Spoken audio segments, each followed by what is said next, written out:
안녕하십니까. 정형외과 전문의 윤재훈입니다. 안녕하십니까. 정형외과 전문의 전진호입니다. 오늘 이제 두 번째입니다. 저번에 재밌게 네. 잘 찍으셔가지고 저는 너무 유익한 시간이었고. 뭐죠?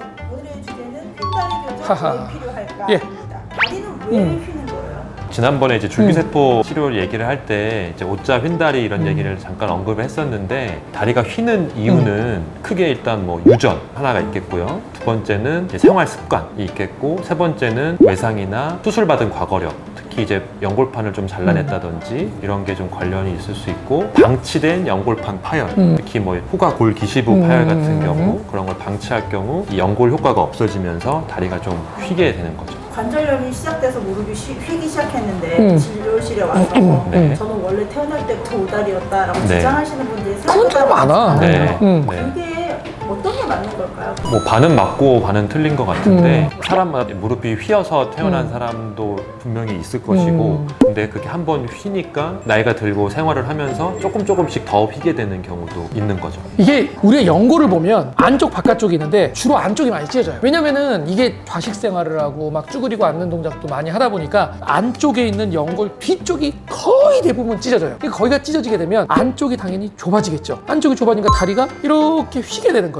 근데 이제 문제는 이렇게 휘면서 끝나는 게 아니라, 다리가 휘게 되면 또 안쪽으로 더 체중이 디뎌진다고. 그러니까 더 휘어지고 그러다 보니까 악순환의 반복처럼 그냥 계속 진행이 돼가는 양상이니까 나중에 되면 이게 찢어져서 휜 건지 내가 오다리가 언제부터 있었는지를 모른다고 생각을 하는 거예요. 그러니까 이게 굉장히 밀접하게 연관이 됐으면서 이렇게 진행이 된다라고 보는 게 맞아요. 그러면 의학적으로 흰다리를 수술적인 치료를 해야 된다라고 하는 거, 축의 기준이나 각도나 이런 게 있나요? 보통 이제 그건 엑스레이로 평가를 하는데, 이 골반부터 발목까지 다리가 다 나오게 찍는 엑스레이가 있거든요. 스캐노그램이라고 해서 기립 상태로 찍어서 이 고관절의 중심이랑 이제 무릎 관절의 중심이랑 이 발목 관절의 중심을 이렇게 잇는 선을 그어보면 가장 이상적인 거는 그 고관절, 무릎 관절, 발목 관절이 일직선상에 있는 게 좋은데, 보통 무릎이 휘면 중앙에서 이제 벗어나게 되는 거죠. 보통 기준을 5도로 보거든요. 5도까지는 생리학적 내반이라고 해서 거기는 사람마다 타고난 게 있으니까 거기까지는 비정상이라고 보지는 않고, 5도 이상, 6도, 7도, 8도 이렇게 내반슬이 심하면 그때부터는 이제 좀 치료가 필요한, 교정이 필요한 단계로 봅니다. 그러면 아예 진짜 많이 휘어서 어느 각도를 벗어나면 수술을 못하는 이런 경우도 있나요? 보통 뭐 15도 이상, 뭐 20도 가까이 휘면 이제 뼈도 완전히 망가져 있고, 그 뼈를 잡아주는 인대도 늘어나 있거나 파열돼 있기 때문에 그 정도까지 벌어지면 이제 수술이 좀 어렵거나 수술을 해도 빨리 다시 달아버리거나 좀 수명이 좀 짧아지거나 그럴 수 있는 단점이 있습니다. 근데 통상 보면 이렇게 많이 휘어도 결국은 인대가 많이 잡아당기고 이렇기 때문에 실제적으로 각도를 갔을 때 너무 각도가 심해서 이거는 교정이 안 되는 사람들은 솔직히 말해서 거의 없어요. 단 체중을 늘려서 원래대로 이제 축을 딱 교정을 하는데 바깥쪽도 엉망이네. 그러니까 이거죠. 똥 밟을까 두려워서 옆으로 피했는데 어이구야 여기는 또 뭐냐 이런 경우가 있단 말이죠. 그러니까 수술을 했을 때 안쪽이 굉장히 많이 망가져 있는데 대부분 그거니까 바깥쪽으로 체중을 돌렸는데 바깥쪽도 엉망일 경우에는 못해요. 근데 이제 그렇게 아무 생각 없이 그냥 오다리인데 무조건 해버리면은 계속 아픈 거지. 왜냐면 바깥쪽이 안 좋았는데 바깥쪽으로 체중이 디뎌지니까 당연히 아플 거 아니에요. 단 만약에 어느 정도 바깥쪽이 괜찮고 안쪽에만 체중이 계속 디뎌지면서 만약에 아프다, 그럴 경우에는 웬만하면은 교정이 대부분 다 되죠. 근데 이제 문제는 그 각도를 너무 많이 넘어서 가지고 정말 교정을 못할 정도까지 심해하거나, 아니면 바깥쪽도 망가져 가지고 정말 이거는 이쪽으로 옮기더라도 안 되는 상황이 있을 수 있거든요. 그런 경우에 하는 게 인공관절이지, 인공관절을 하면은 오다리가 교정이 안 되는 줄 알아요 사람들이.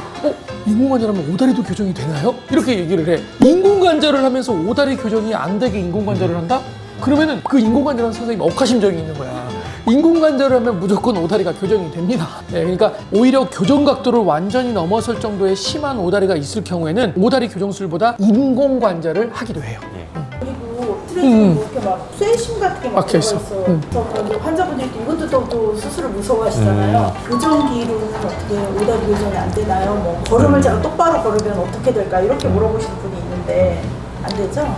그러니까 이미 성인은 인대나 뼈가 다 자리를 잡은 상태이기 때문에 교정기나 스트레칭이나 보조기 같은 걸로는 아주 뭐 일시적인 효과를 줄 수는 있겠지만 영구적으로 효과를 기대할 수는 없거든요. 휜다리 교정술은 간단히 말씀을 드리면 경골이라는 이 정강이뼈, 정강이뼈 안쪽에 무릎 아랫뼈 거기다 금을 내서 이 휜거를 벌려주는 거라고 생각하시면 되고 그냥 냅두면 다시 무너져 버리니까 벌려놓은 상태로 금속 판으로 고정을 하고 그다음에 일정 시간이 지나면 그 틈새에 뼈가 차면서 다시 뼈가 한 덩어리가 되면 그게 이제 영구적으로 다리가 펴지는 거죠. 종이 있어요 혹시 종이? 이게 지금 이게 무슨 말이냐면 무릎 아랫뼈예요 무릎 아랫뼈. 그럼 여기다가 여기 경골이란 뼈 위에다가 금을 내 이렇게 금을 똑똑똑 금을 내요. 이렇게 펴 이런 상태로 여기다 판때기를 대는 거예요. 여기다 이렇게 판을. 그러면 다리는 똑바로 되겠지. 그 대신 이거를 교정을 해야 되니까 여기다 판때기를 대놓는 거예요. 그리고 이 판때기는 1년 있다가 빼버리면 되는 거예요. 그러니까 어이구 뼈에다 금을 내네. 그러니까는 되게 아플 것 같지만 인공관절을 계속 깎아내고 막 하는 거에 비해서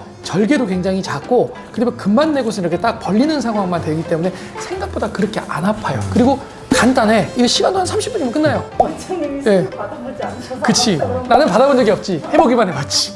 그렇죠. 예.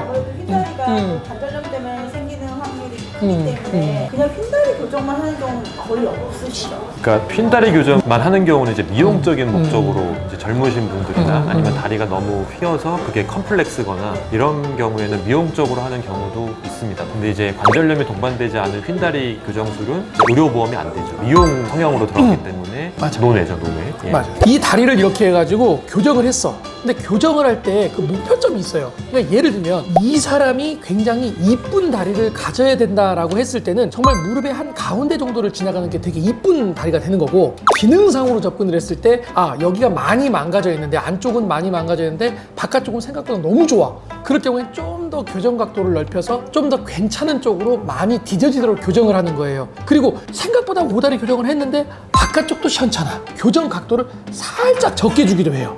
그러니까 이건 진짜 이거는 의사의 숙련도하고 상관이 있는 것 같아요. 그러니까 딱 봤을 때 무조건 몇 도다. 물론 계산을 하고 들어가요. 뭐 6도, 7도, 8도 이렇게 계산하지만 그 각도대로 하지는 않는다고. 오늘 제가 이제 점심 때 이제 그 수술을 한 명 했는데 계산은 7도였어. 근데 7도로 할까 8도로 할까. 근데 바깥쪽은 생각보다 좋은데 키가 작냐? 그냥 이것도 관련이 되는 거예요. 그리고 이거 오다리 교정술만 하지 않아요. 대부분 다 이제 안쪽에 망가진 거를 다 꼬매주고 구멍 뚫고 줄기세포를 심어주고 이런 작업들을 같이 하기 때문에 실제적으로는 미용적으로 수술만 하는 사람들이 한 1년에 한 한두 명 있을까요? 보통 네. 그런 것 같아요. 저는. 네. 한 줄 정리. 흰다리 교정은 뭐뭐뭐다.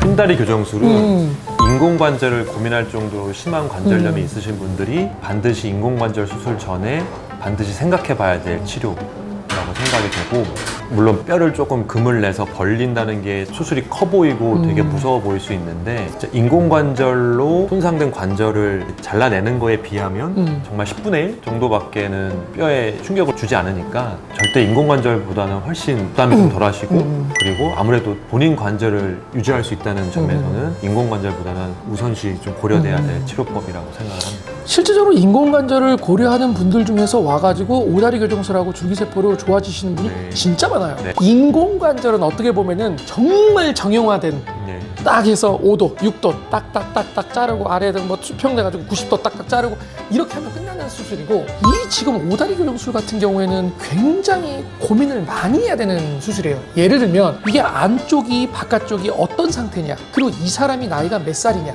이 사람의 키가 얼마냐 이 사람의 니즈가 뭐냐 이런 것들을 정말 다 고려해야 되기 때문에 실제적으로 그거보다 좀 더 적게 나오거나 인대가 좀 센 경우들이 있거든요. 그러면 이제 보조기로 좀 더 밀어주는 차원에서의 그런 치료들도 계속 해주면서 재활이라는 걸 굉장히 의사하고 꼼꼼히 상의를 해야 되기 때문에 인공관절보다 수술이 작다고 생각이 될 수 있지만 결코 작은 수술이 아니에요. 굉장히 복잡한 수술이다 라는 것들을 꼭 얘기를 하고 싶네요. 그럼 한 줄 정리를 그걸로 한번 해주세요. 뭐 어떻게 한줄 정리 하려는 거야? 지금 충분히 했잖아 지금. 제가 대신 정리해드리면 휜다리 교정 수술은 아트다.